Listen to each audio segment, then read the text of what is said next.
think it's true that almost anybody coming into a situation like this is going to talk about everything being on the table, and we understand that. But as we get into the debates about these things, we just have to make sure that we understand the ramifications of some of the policy choices that might be made.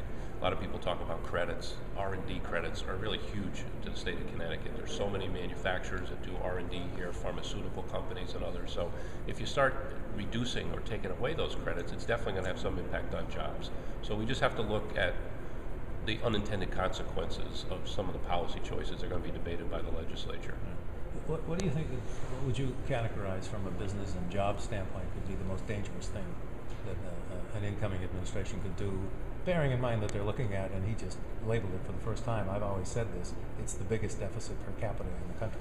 Right, whether it's an administration or a legislature, I think the most important thing at the outset is just the tone, the message that you're trying to send. If you say, look, we got just an enormous problem, everybody's got to pay their, contribute somehow to solving this problem, I think that's received pretty well. If you come in and saying, there's businesses that don't pay their fair share, or too many people don't pay their fair share, we've got to go after those people, then that sends a really negative message. So I think a lot of it initially is the tone that you set.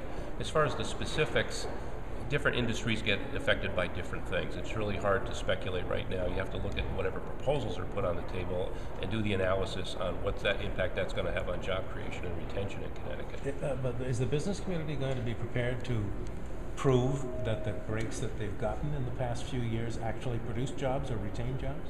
Well, we don't necessarily look at these things as breaks. What we're looking at are policy changes that other states are making in order for Connecticut to remain competitive. And everybody focuses on taxes. Our big message is it's the cost of doing business in Connecticut, so that's really the key thing.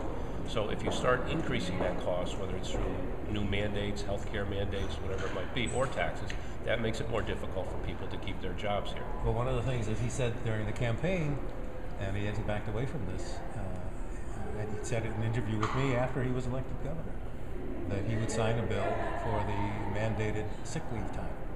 Does that send the wrong message? Well, he actually came before our board of directors during the campaign and said, I support this in some form, but he said we need to talk about it and figure out how we can do it in a way that least impacts jobs in the state.